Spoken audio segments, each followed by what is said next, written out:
அனைவருக்கும் ஆத்மீக வணக்கங்கள். மகாபாரதத்தில் சிறந்த யோத்தா யார்?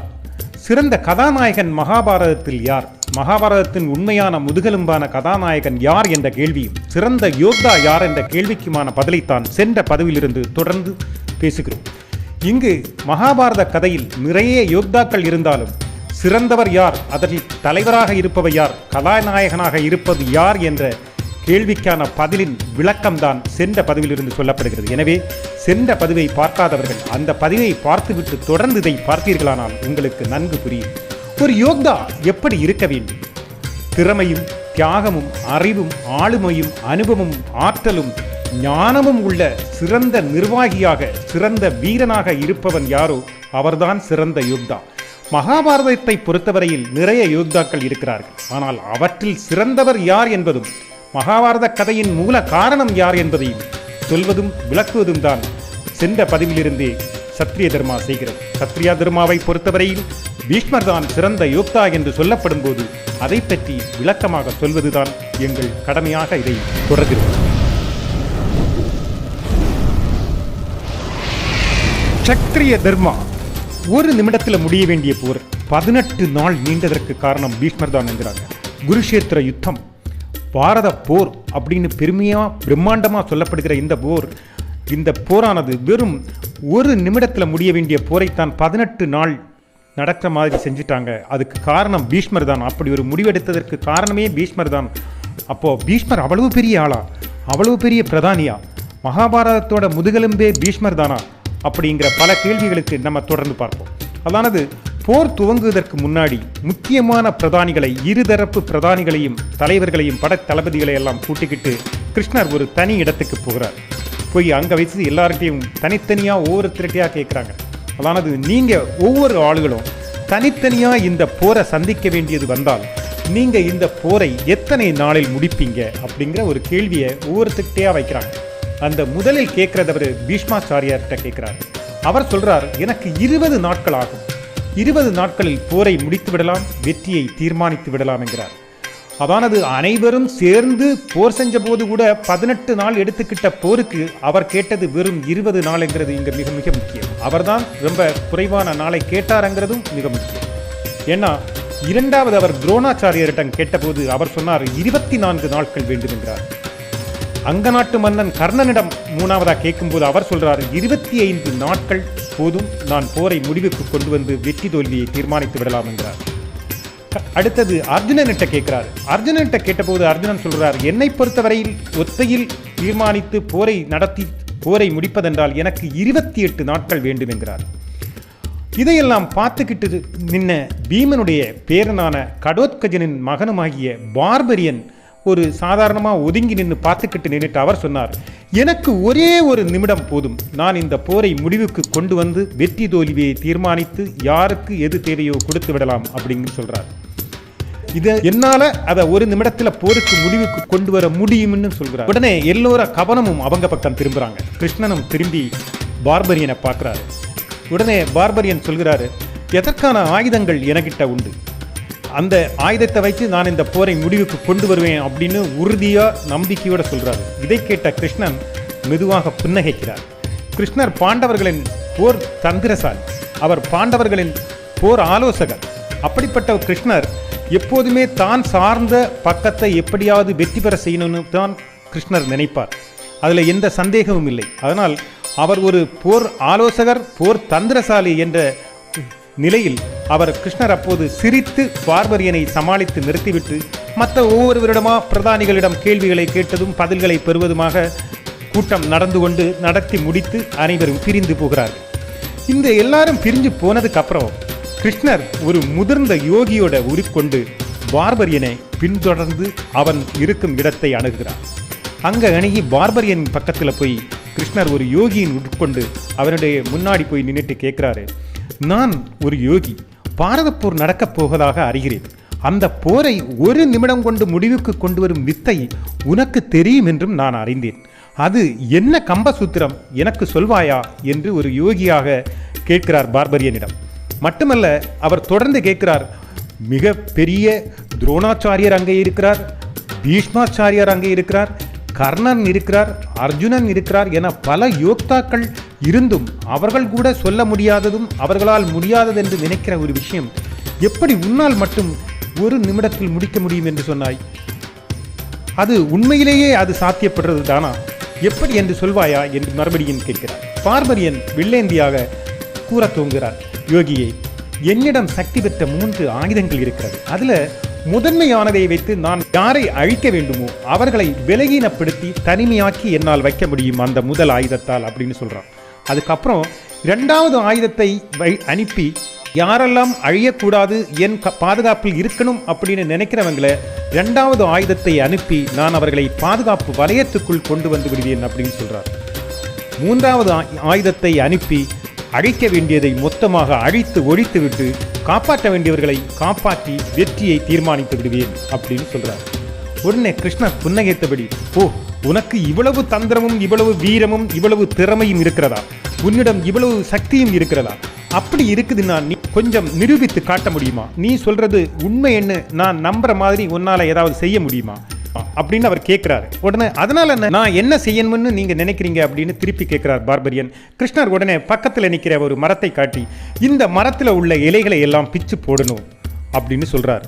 ஆனா மரத்துக்கு எந்த கேடும் இல்லாம நீ அதை செய்யணும் அப்படின்னு சொல்லிட்டு சிரிச்சுக்கிட்டே பார்பரியன்கிட்ட பேசிக்கிட்டு ஒரு இலையை பார்பரியனுடைய கவனத்தில் படாமல் ஒரு இலையை பறித்து அந்த இலையை தன்னுடைய பாதத்தோட அடியில போட்டு மிதித்துக்கிட்டு பேசாம நின்று புன்னகையோட நிற்கிறார். பார்பரியன் உடனே தன்னுடைய வில்லை எடுக்கிறார், அம்பை தொடுக்கிறார், முதல் ஆயுதத்தை அனுப்புகிறார். முதல் அஸ்திரத்தில் அங்கே இருக்கின்ற இலைகளை எல்லாம் தனிமைப்படுத்தி பலகீனப்படுத்தி நிறுத்துகிறார். 2வது ஆயுதத்தை அனுப்புகிறார், மரத்தையும் கிளைகளையும் பாதிப்பில்லாமல் ஒரு வளையத்துக்குள் கொண்டு வருகிறார். 3வது ஆயுதத்தை அனுப்பியதும் அது பலவாறாக பிரிந்து சென்று எல்லா இலைகளையும் பீத்து போட்டு விடுகிறார். எல்லா இலைகளையும் பீத்து போட்டுவிட்டு பிரிந்த அம்புகளில் ஒன்று நேராக கிருஷ்ணனின் பாதத்தில் வந்து செங்குத்தாக தொட்டும் தொடாமலும் நின்று கொண்டிருக்கிறது. அதற்கு காரணம் ஒரு இலை கிருஷ்ணனின் பாதத்தின் அடியில் இருக்கிறது. கிருஷ்ணனின் பாதம் நீங்கியதும் அந்த இலையை அழிப்பதுதான் அந்த அம்பின் நோக்கமாக இருக்கிறது. இங்கே கிருஷ்ணன் அதை கவனிக்கிறார். கவனித்ததும் அவருக்கு புரிகிறது இவனிடம் இருக்கும் ஆயுதத்தின் சக்தியும் ஆற்றலும் என்னவென்று அவருக்கு புரியுது. அவருக்கு ஏற்கனவே தெரிந்ததுதான். ஆனால் இருந்தாலும் இவன் அந்த அம்பையும் அந்த ஆயுதத்தையும் பயன்படுத்துபவன் கடைபிடிக்க வேண்டிய விருதங்களையும் எல்லாத்தையும் கடைபிடித்து அதற்குடைய ஆற்றலோடைய இருக்கிறானா அப்படிங்கிறத உறுதிப்படுத்துறதுக்குத்தான் கிருஷ்ணன் இந்த சோதனையை வைக்கிறாரு. அதில் அவன் 100% சரியாக அதை பயன்படுத்துகிறான். சரியான ஆற்றலுடனும் திறனோடும் வீரத்தோடும் இருக்கிறான் என்கிறதையும் பார்பரியன் அங்கே நிரூபிக்கிறான். இதை பார்த்ததும் சமாளித்து கொண்ட அந்த கிருஷ்ணர் உடனே அவர்கிட்ட சொல்றாரு, இப்போ நீ பஞ்சபாண்டவர்களுக்கும் கௌரவர்களுக்கும் போர் நடந்தா நீ எந்த பக்கம் நிற்ப அப்படின்னு ஒரு கேள்வியை மறுபடி கேட்கிறார். அவரும் உடனே பார்பரியன் சொல்கிறார், வெள்ளேந்தியாக சொல்கிறார். அதானது நான் கிளம்பும்போது இந்த போருக்கு என்னால் ஏதாவது உதவி செய்யணும் அப்படின்னு நான் கிளம்பும்போது எங்கள் அம்மா கிட்ட பேசினேன். எங்கள் அம்மா சொன்னாங்க, அவங்க கௌரவர்களும் சரி பாண்டவர்களும் சரி எல்லாருமே நமக்கு உறவுகள், யாருமே நமக்கு பகையாளிகள் கிடையாது. அதனால் நீ யாருக்கு எப்படின்னு சொல்லிட்டு பேர் பிரித்து பார்க்க வேணாம், எந்த படை பலகீனமாக இருக்கிறதோ அவர்களுக்கு நீ உதவி செய் அப்படின்னு அம்மா எனக்கு அறிவுரை சொல்லி அனுப்பி வச்சாங்க. அதனால் அம்மா சொன்னபடி நான் எந்த படை பலகீனமாக இருக்கிறதோ எந்த பக்கம் பலகீனமாக இருக்கிறதோ அந்த பக்கம் நிற்பேன் அப்படின்னு சிரிச்சுக்கிட்டே வெள்ளேந்தியா பதில் சொல்கிறான். அப்போது போர் நடக்கும்போது வெற்றி தோல்விகள் மாறி மாறி வரும் இல்லையா, பலமும் பலகீனமும் மாறி மாறி வரும் இல்லையா, அப்போ நீ மாறி மாறி நிற்பாயா அப்படின்னு கேட்குறாரு மறுபடியும் கிருஷ்ணன். அதுக்கும் பார்பரியன் சொல்றாரு, ஆமா கட்டாயம் எந்த பக்கம் மறுபடி பலகீனமாகிறதோ அந்த பக்கம் போய் நின்று அவர்களுக்கு ஒத்துழைப்பேன், அவர்களுக்கு உதவியா நின்று எதிர்த்தரப்பை எதிர்ப்பேன் அப்படின்னு மறுபடியும் சொல்றாரு வெள்ளேந்தியா. இதை கேட்ட கிருஷ்ணனின் முகம் சற்று மாறுகிறது. கிருஷ்ணர் உடனே பலவாறு யோசித்தவாறு தனது தந்திரங்களை மனதில் அசை போட்டபடி கிருஷ்ணர் உடனே என்ன பண்றாரு, சரி அப்படின்னா நீ ஒரு காரியம் செய், ஒருபோதும் நீ இந்த போரில் பங்கு பெறக்கூடாது அப்படின்னு கிருஷ்ணர் சொல்றாரு. உடனே பார்பரியன் ஆச்சரியத்தோட, அது ஏன், நான் இந்த போரில் ஏன் பங்கெடுக்கக்கூடாது அப்படின்னு திருப்பி கேட்கும்போது கிருஷ்ணர் சொல்றாரு, எப்படி பார்த்தாலும் பாண்டவர்களுடைய படைதான் பலகீனமாக இருக்கும், நீ எப்படி இருந்தாலும் எப்படி பார்த்தாலும் நீ உன்னுடைய தாத்தாவாகிய பீமசேனன் அவர்கள் நிற்கிற அந்த பக்கம் நின்று தான் நீ போர் செய்ய போற. ஏன்னா பாண்டவர்களுடைய படைகள் தான் பலகீனமானது, கௌரவர்கள் ஆட்சியில் இருக்கிறவங்க, அவங்க பெரிய படை பலத்தோடு இருக்கிறவங்க, போதாததற்கு கிருஷ்ணருடைய படைகளும் அவர்களுக்கு உதவியை அனுப்பியாச்சு. அப்போ அவர்களுடைய படையும் பெரிது பலமும் பெரியது என்கிறதுனால பாண்டவர்கள் வந்து சிறு படையோட நிற்கிறவங்க. அந்த பக்கம் கிருஷ்ணர் மட்டும்தான் அவங்களுக்கு உதவியாக நிற்கிறாங்க. மற்றபடி கொஞ்சம் படைகளும் தான் இருக்குது. அதனால் பலகீனமாக இருக்கிற பாண்டவர்கள் பக்கம் நின்று தான் நீ போர் செய்வே, அதில் எந்த சந்தேகமும் இல்லை. அப்போ நீ கௌரவர்களை அழித்து பாண்டவர்கள் வெற்றி பெற நீ உதவியாக இருப்பேங்கிறதுலையும் எந்த சந்தேகமும் கிடையாது. ஆனால் இங்கே ஒரு பிரச்சனை இருக்குது அப்படின்னு சொல்லிட்டு தான் யாருங்கிறத வந்து காட்டுறாரு. நான் தான் கிருஷ்ணர் அப்படின்னு அவனுக்கு தன்னுடைய கிருஷ்ண ரூபத்தை காட்டுகிறார். அவன் வணங்கிட்டு நான் என்ன செய்யணும்னு சொல்லுங்க, நீங்க சொல்றபடியே நான் செய்கிறேன் அப்படின்னு சொல்லிட்டு பார்பரியன் கிருஷ்ணரை வணங்கி நிற்கிறார். தன்னுடைய சுயரூபத்தை காட்டிய கிருஷ்ணர் அடுத்து சொல்றாரு, இங்க பார், நீ பாண்டவர்களுக்குத்தான் துணை புரிவாய் என்கிறதுல எந்த சந்தேகமும் கிடையாது. ஆனா இங்க ஒரு பிரச்சனை என்னன்னா, பாஞ்சாலி துச்சாதனனின் நெஞ்சை பிளந்து இரத்தத்தை குருதியை தலையில் தேய்ச்சாதான் நான் வந்து விதித்த கூந்தலை முடிவேன் அப்படின்னு ஒரு சபதம் செஞ்சிருக்காங்க. அர்ஜுனனோ தன்னுடைய மனைவியை அவமானப்படுத்தியவனுடைய நெஞ்சை மார்பை பிளக்காமல் விடமாட்டேன் அப்படின்னு ஏற்கனவே ஒரு சபதம் செஞ்சிருக்காரு. இது தவிர உன்னுடைய தாத்தாவான பீமசேனன் என்ன சொல்லியிருக்கார், தன்னுடைய மனைவியை தொடை மேல் வந்து உட்கார சொன்ன துரியோதனனுடைய தொடையை அடித்து பிளக்காமல் நான் விடமாட்டேன் அப்படின்னு சொல்லிட்டு ஓய மாட்டேன் அப்படின்னு பீமனும் சபதம் செஞ்சிருக்கிறாரு. இந்த சபதங்கள் எல்லாம் நிறைவேறணும்னா அவங்க நேரடியாக போர் செஞ்சு தான் ஆகணும். நீ இந்த ஒரே நிமிடத்தில் இந்த போரை செஞ்சு முடிச்சுட்டேன்னா அவங்களுக்கு இந்த சபதங்கள் எல்லாம் நிறைவேறாது. அப்போது அவங்கள் வந்து வெற்றி பெற்றால் கூட இந்த வெற்றியை ஒரு வெற்றியாக நினைக்க மாட்டாங்க. நினைக்கிறதுக்குள்ள வாய்ப்பு ரொம்ப ரொம்ப குறைவு. ஏனென்றா அவங்களுடைய சபதங்கள் எல்லாம் நிறைவேறாமலேயே நீ எல்லாரையும் அழிச்சிருவ. அதனால் நீ இந்த போரில் பங்கெடுக்காமல் இருக்கிறது தான் நல்லது என்று கிருஷ்ணர் அறிவுரை சொல்லும்போது அதில் இருக்கிற நியாயத்தை பார்பரியன் நினைத்து பார்க்கிறார். ஆமாம், அவங்க செய்த சபதங்கள் எல்லாம் நிறைவேறணும்னா அவங்க கட்டாயம் வந்து நேரடியாக அவங்க அந்த போரில் அவங்களுடைய வீரத்தை காட்டி அவங்களை எதிர்த்து நின்று கொன்று அவங்க இந்த சபதங்களை நிறைவேற்றும் போது தான் அது முழுமையான ஒரு வெற்றியாக ஒரு வீரனுக்கு அழகு. ஆக நம்ம அது இடையில ஏறி செய்கிறது சரியில்லை அப்படிங்கிற நினச்சிக்கிட்டு பார்பரியன் அதில் இருக்கிற நியாயத்தை புரிஞ்சுக்கிட்டு ஒத்துக்கிறாரு. ஆனால் பார்பரியன் கிருஷ்ணர்கிட்ட மறுபடி கேட்குறாரு, எனக்கு இந்த போரில் எப்படியாவது ஒரு பங்கு பெறணும் அப்படின்னு என்னுடைய ஆசை, என்னால் இவங்களுக்கு ஏதாவது பண்ணணும்னு ஆசையாக இருக்குது, நீங்கள் நான் அதுக்கு என்ன செய்யணும் அப்படின்னு சொல்லிட்டு மறுபடியும் கிருஷ்ணனிடம் கேட்குறாரு.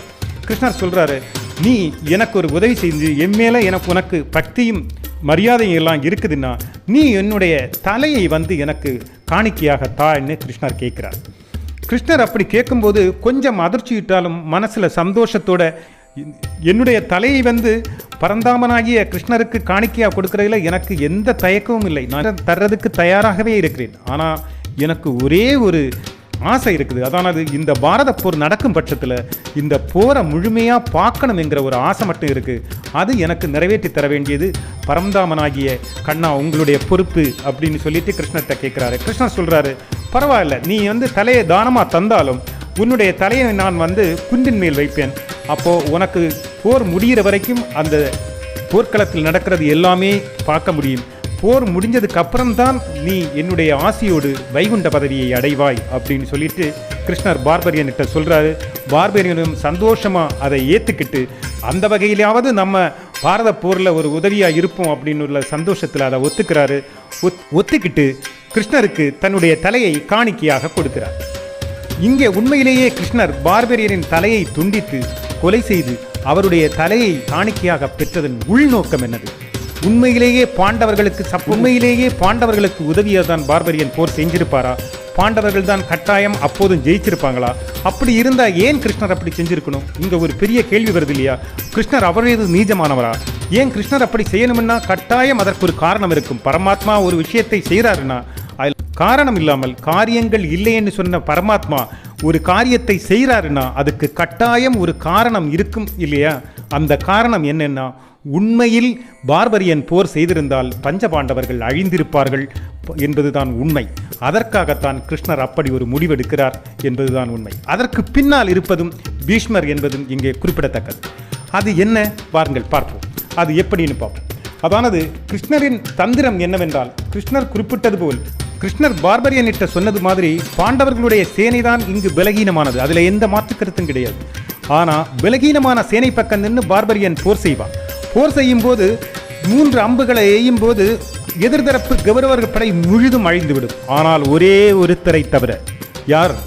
தன்னுடைய அனுமதி இல்லாமல் மரணம் தழுவ முடியாது என்ற வரம் பெற்ற பீஷ்மாச்சாரியாரை தவிர மற்ற எல்லாரையுமே அந்த அம்பால கொல்ல முடியும் பார்பரியனுக்கு. அப்படி கொன்னுட்டாங்கன்னா படை தளபதியும் வீரனுமாகிய ஒரு ஆள் எதிர்தரப்பில் எதிர்த்து நிற்கும் போது, போருக்கு தயாராக போர் செய்துகிட்டு போர்க்களத்தில் நிற்கும் போது ஒருபோதும் வெற்றி தோல்வியை தீர்மானிக்க முடியாது.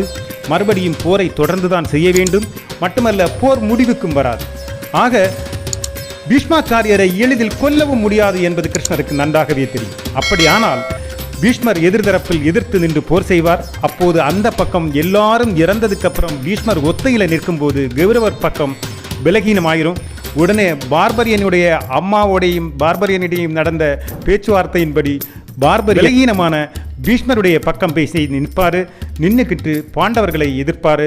பாண்டவர்களை எதிர்த்து 3 அம்புகளை எய்யும் போது பாண்டவர் படையும் பாண்டவர்களும் கிருஷ்ணரை தவிர அனைவருமே அழிந்து போவார்கள்.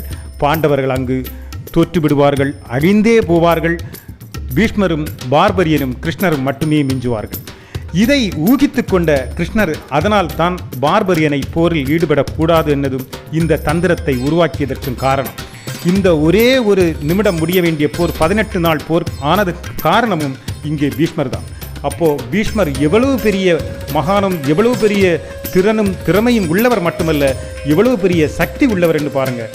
இந்த ஒரு நிமிட போர் 18 நாள் ஆனதற்கு காரண காரியத்தோடு கிருஷ்ணர் செய்த அந்த முடிவினால தான் இது இவ்வளவு தூரம் நீண்டது. இங்கே தான் பீஷ்மர் உயர்ந்து நிற்கிறார். பீஷ்மரால தான் பீஷ்மருக்கு தெரியாமலேயே இந்த விஷயம் நடந்திருக்கு. பீஷ்மர் இங்கே மலையளவு உயர்கிறார். பாரத போரில் அதிகம் செயல்பட்டது யாரெல்லாம் கேட்டிங்கன்னா பீஷ்மரும் கிருஷ்ணரும் தான். ஏன்னா கிருஷ்ணர் பகல் முழுதும் தேரோட்டியாகவே இருந்தார். மட்டுமல்ல, போர் முடிஞ்சதுக்கப்புறம் குதிரைக்கு காயங்களுக்கு மருந்து போடுறது, குதிரையை பராமரிக்கிறதுன்னு நேரடியாகவே எல்லா வேலையும் கிருஷ்ணர் செஞ்சார். மட்டுமல்ல, தேரில் உள்ள சேதங்களை எல்லாம் சரிப்படுத்தி மறுநாள் போருக்கு தேரையும் குதிரையும் சரி பண்ணுறதுலேயே அவருக்கு காலம் நேரமாக சரியாக இருந்தது. இதோட இடையில் அவருடைய கிருஷ்ணர் ஒரு சிறந்த யோகி. எனவே அவர் யோகாசனம் முதற்கொண்டு பல விஷயங்களையும் செய்கிறதுக்குள்ள நேரத்தையும் இதுக்குள்ளெல்லாம் பார்த்துக்கிட்டாரு. கிருஷ்ணருக்கு தூங்கவே நேரம் கிடைக்காம பரபரப்பாக இயங்கிக்கிட்டே இருந்தார் இரவும் பகலும். இந்த பக்கம் பீஷ்மர் ஓய்வில்லாத உழைப்பு, அதானது உறவுகளோட மன வருத்தத்தோடு போராடுகிறார். ஏன்னா அந்த பக்கம் நிற்கிறதும் நம்முடைய உறவுகள், இந்த பக்கம் நிற்கிறதும் உறவுகள். அந்த பக்கம் நான் கொல்லுறதுக்காக அம்பை எடுத்து எய்து விடுறதும் யாருக்கு மேலேன்னா தூக்கி வளர்த்த பிள்ளைங்க மேலே தான் அம்பை எய்து விடுறேங்கிறது ஒரு கவலையும் வேறு. இப்படி ஒரு நிலைமை வந்ததுக்குள்ள வருத்தமும் ஆற்றாமையும் அவர் மனசில் இருக்க அவருக்கு தூக்கமே இல்லாமல் போர்க்களத்திலேயே நிறைய நேரத்தை செலவிடுறாரு. மட்டுமில்லை, அவர் மறுநாள் போருக்கான யுக்திகளையும் தந்திரங்களையும் போர்க்களத்தை சுற்றி வந்தே ஒவ்வொரு நாளும் தீர்மானிக்கிறாரு. இப்படி போர்க்களத்திலேயே தன்னுடைய நாட்களை எல்லாமே அவர் கடத்துறாருங்கிறது தான் போர் தொடங்கினதுக்கு அப்புறம் ராத்திரியும் பகலும் அவர் போர்க்களத்திலேயே இருந்தாருங்கிறது தான் உண்மை. 18 நாள் போரில் முதல் 10 நாள் போரை தலைமையேற்று நடத்தினதும் அவர்தான். உண்பதும் இல்லை, உறக்கவும் இல்லாமல் மிக கஷ்டப்பட்டு போராடியும் அந்த வயதான மனிதரை வெல்வதற்கு எந்த யோத்தாக்களாலும் முடியலை. அதாவது அர்ஜுனனாலேயோ அல்லது பீமனாலேயோ அல்லது யுதிஷ்டிரனாலேயோ மற்ற எந்த யோத்தாக்களும் போர் வீரர்களும் படை தளபதிகளாலேயும் அவரை ஜெயிக்க முடியலைங்கிறது தான் உண்மை. இத்தனைக்கும் அவர் சாப்பிடலை, தூங்கலை, முழுக்க போர்க்களத்திலேயே இருக்கிறாரு, சோர்வாக இருக்கிறாரு, முதுமை வேற உள்ளவர், முதுமையடைந்தவர். அப்படி இருந்தும் அவரை ஜெயிக்கிறதுக்கு எந்த வீரனாலும் முடியலைங்கிறது தான் உண்மை. ஒரு கட்டத்தில் கிருஷ்ணரே கோபப்பட்டு தேர்ச்சக்கரத்தை எடுத்துட்டு அவர்கிட்ட சண்டைக்கு போகிற மாதிரி ஒரு சூழ்நிலை கூட வருது. அந்த அளவு வீரத்தோடு எதிர்த்து நின்றவர் பீஷ்மர். அப்படிப்பட்ட பீஷ்மர்கிட்ட கிருஷ்ணர் போய் பாண்டவர்கள் ஜெயிக்க வேண்டிய காரணத்தையும் தர்மம் ஜெயிக்க வேண்டிய அவசியத்தையும் எடுத்து கூறி பீஷ்மருக்கு புரிய வச்சுதான் தோல்வி அடைவதற்காக அவரை ஒத்துக்கொள்ள வைத்து தோற்கடிக்கிறது என்கிறது தான் உண்மை. ஆக பீஷ்மர் ஒரு பெரிய யோத்தா என்கிறதுல எந்த மாற்றமும் கிடையாது. அப்படி தோற்கடித்து அம்பு படுக்கையில் 10வது நாள் வெல்ற பீஷ்மாச்சாரியா 18வது நாள் வரைக்கும் அந்த அம்பு படுக்கையிலேயே போர்க்களத்தில் படுத்திருந்தாருங்கிறது மிக மிக கொடுமையான ஒரு விஷயம். எந்த சாதாரண மனிதர்களாலேயோ எந்த சாதாரண ஒரு வீரனால கூட இது அவ்வளவு எளிதான விஷயம் கிடையாது. மகாபாரத கதையாக இருந்தாலும் எந்த ஐதீகமாக இருந்தாலும் இப்படி அம்பு படுக்கையில் படுத்தது யாருன்னு கேட்டால் பீஷ்மர்னு கண்ணை மூடி சொல்கிற அளவுக்கு பீஷ்மரை தவிர வேற யாருமே எந்த ஐதீகங்களிலும் இப்படிப்பட்ட கஷ்டத்தை அனுபவித்தது கிடையாது. அந்த அனுபவிப்பதற்கும் ஒரு காரணம் இருந்தது என்கிறது கிருஷ்ணர் பின்னாடி சொல்கிறாரு. போர் முடிஞ்சதுக்கு அப்புறம் 18 நாள் போரும் முடிஞ்சாச்சு. கிருஷ்ணர் பஞ்சபாண்டவர்களை எல்லாம் அழைத்துக்கிட்டு போர்க்களத்தில் படுத்திருக்கிற பீஷ்மரை பார்க்கறதுக்காக இவங்களை யுதிஷ்டிரனோட தலைமையில பாண்டவர்களை எல்லாம் அழைச்சிக்கிட்டு போறாரு. அவருடைய அனுபவத்தையும் அறிவையும் ஆசையையும் பெறுவதற்காக போர்க்களத்தில் போறாங்க. போர்க்களத்தில் போய் பீஷ்மரை வணங்கி கிருஷ்ணன் உட்பட எல்லாருமே சுற்றி நிற்கிறாங்க. யுதிஷ்டிரன்கிட்ட சொல்றாரு, அவருடைய அனுபவத்தையும் அறிவையும் ஆசையையும் நீ வாங்க அப்படின்னு. பீஷ்மர்கிட்டையும் உங்களுடைய அனுபவத்தையும் அறிவையும் இவனுக்கு வழங்குங்கள் அப்படின்னு பீஷ்மர்கிட்டையும் வேண்டிக்கிறார் கிருஷ்ணர். அதன்படி கிருஷ்ணரை பார்த்துவிட்டு பீஷ்மர் யுதிஷ்டிரனுக்கு எல்லா விஷயங்களையும் சொல்லிக் கொடுக்கிறார். சொல்லிக் கொடுக்க ஆரம்பிக்கும் போது கிருஷ்ணரை பார்த்து பீஷ்மாச்சாரியா கேட்கிறார், வசுதேவா, காலம் முழுவதுமே பிறருக்காகவே வாழ்ந்தேன், சத்தியங்களையும் காப்பாற்றினேன், நீதியையும் நேர்மையும் தவறாமல் இருந்தேன், நான் செய்த சபதங்களை எல்லாம் மீறாமல் பார்த்து கொண்டேன். அப்படி இருந்த பிறகு கூட எனக்கு ஏன் இந்த நிலைமை? சத்தியத்திலிருந்து மாறலை, சபதத்தை எல்லை மீறலை, மற்றபடி எப்போவுமே நீதி நேர்மை என்று சொன்னானே வாழ்ந்தேன். அப்படி இருந்தும் எனக்கு ஏன் இந்த பிரச்சனை? ஏன் இவ்வளவு பெரிய கஷ்டத்தை நான் அனுபவிக்க வேண்டியது வந்தது அப்படின்னு. வசுதேவா, உனக்கு தெரியாததில்லை, உனக்கு எல்லாமே தெரியும். எனவே இதற்கு பதில் உன்னால் மட்டும்தான் கூற முடியும். எனக்கு சொல்லேன், நான் இந்த தருணத்தில் அதை கேட்க விரும்புகிறேன் அப்படின்னு பீஷ்மாச்சாரியார் கிருஷ்ணர்கிட்ட கேட்குறாரு. கிருஷ்ணர் உடனே பேச ஆரம்பிக்கிறாரு சிறு புன்னகையோட. யோக்தாவே, நீங்கள் ஒருவர்தான் இந்த போருக்கு முன்னும் பின்னும் நடந்த எல்லா நிகழ்வுகளுக்கும் நீங்கள் ஒருவரே காரணம் அப்படின்னு சொல்றாரு பீஷ்மர்கிட்ட. பீஷ்மர் புரியாம கிருஷ்ணனை பார்க்குறாரு.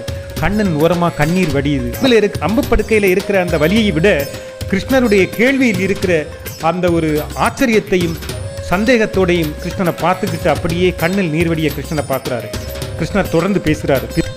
பிதாமகனை, நீங்கள் திருமணம் செய்ய மாட்டேன் என்னும், அரச காரியங்களில் அனுமதியின்றி தலையிட மாட்டேன்னு சொன்னதும், அரசர்களுக்கு என்னைக்கும் காவலாக இருப்பேன்னு சொல்லியும், நீங்கள் அன்னைக்கு போட்ட அந்த சபதமும் என்றும் பிறக்கும் வாரிசுகளுக்கு காவலாக இருப்பேன் என்றும், ஒரு நாளும் அரசனாகவோ வாரிசு உரிமையோ கோர மாட்டேன் என்று இப்படி நீங்கள் வரிசையாக போட்டீர்கள். கொஞ்சம் சபதம் ஞாபகம் இருக்கிறதா?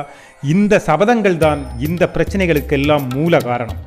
நீங்கள் மட்டும் திருமணம் செய்திருந்தால், நீங்கள் மட்டும் இளவரசனாக அரசனாக முடிசூட்டியிருந்தால், உங்கள் தந்தைக்கு பின் ஆட்சி அதிகாரத்தை ஏற்றிருந்தால், கௌரவர்கள் ஏது, பாண்டவர்கள் ஏது? நான் தான் இங்கு வரவேண்டிய அவசியம்தான் ஏது? பாரத போர்தான் ஏது என்று கிருஷ்ணர் கேட்கும்போது பீஷ்மருக்கு எல்லாம் புரிஞ்சுக்கிட்ட மாதிரி கிருஷ்ணரை பார்த்து 2 கையெடுத்து கும்பிட்டு கண்ணில் நீர்வடிய கிருஷ்ணனை பார்க்குறார். அது மட்டுமல்ல பிதாமகனே, நீங்கள் இப்பப்பட்ட கஷ்டங்களுக்கு காரணம் என்ன தெரியுமா? உங்கள் பேத்தி பருவம் கொண்ட, பேத்தி வயசு கொண்ட பாஞ்சாலியை எல்லோரும் கூடி இருக்கும்போது சபை நடுவே இழுத்து வந்து உலகத்தில் யாரும் செய்ய முயற்சிக்காத ஒரு பாதக செயலை துயில் உரிந்த போது நீங்கள் பார்த்து கொண்டே இருந்து விட்டீர்கள். உங்கள் சபதத்தையும் சத்தியத்தை எல்லாம் மாற்றி வைத்துவிட்டு ஒரு முறை வாளை உருவி எதிர்த்து நிறுந்த சத்தியத்தை கொஞ்சம் மாற்றி வைத்துவிட்டு அந்த பெண்ணிற்கு உதவும் நோக்கிலாவது அதை தடுத்திருந்தால் இந்த கஷ்டத்தை நீங்கள் இன்னைக்கு அனுபவிக்க வேண்டி வந்திருக்காது. ஒரு ஆளுடைய சபதமும் சத்தியமும் நேர்மையும் இன்னொருவருக்கு ஆபத்து என்ற நிலையில் கூட உதவாமல் போனால், ஆபத்து என்ற நிலையில் பயன்படாமல் போனால், அந்த சத்தியமும் தர்மமும் எல்லாம் எப்படி தர்மமாகும், எப்படி சத்தியமாகும்? அப்போது அது அதர்மமாகிவிடாதா? இன்னொருவருக்கு ஆபத்தில் உதவாத எந்த செயலும் எந்த தர்மமும் எப்படி சத்தியமும் தர்மமும் ஆக முடியும்? எல்லாத்திற்கும் மேலாக அதர்மம் நடக்கும்போது ஒருவன் பார்த்து கொண்டே பேசாமல் மௌனமாக இருப்பானானால் அவன் மிகப்பெரிய பாவியாகிறான், மிகப்பெரிய அதர்மத்தை செய்தவனாகிறான். அதனால் அந்த பாவத்தை தான் நீங்கள் அம்பு படுக்கையில் கிடந்து அனுபவித்தீர்கள் அப்படின்னு பீஷ்மருக்கு சந்தேகத்தை தீர்த்து வசுதேவன் விளக்கமளிக்கிறார். இதை கேட்டதும் பீஷ்மருக்கு திருப்தி ஆகிறது. தான் பட்ட கஷ்டத்திற்கு இருந்த காரணத்தை வசுதேவன் மூலம் அறிந்து கொண்ட பீஷ்மர் கண்ணில் நீர் வழிய 2 கையும் எடுத்து பரமாத்மாவான கிருஷ்ணரை தொழுதுவிட்டு எல்லாம் புரிகிறது அப்படின்னு சொல்லிவிட்டு யுதிஷ்டிரனுக்கு சகஸ்ரநாமம் உட்பட அனைத்து அனுபவங்களையும், தான் பெற்ற கல்வியில் உள்ள அறிவுகளையும் சரத்துகளையும் எல்லாமே யுதிஷ்டிரனான தர்மபுத்திரருக்கு போதிக்கிறாரு. எல்லாத்தையும் கேட்டு யுதிஷ்டிரன் அதை உள்வாங்கிக்கிறாரு. அரசாட்சி முறைகளையும் ஆட்சி முறைகளையும் நீதிகளையும் நேர்மைகளையும் கற்ற கல்வியை பற்றி எல்லாம் கேட்டு யுதிஷ்டிரன் புரிஞ்சுக்கிறாரு.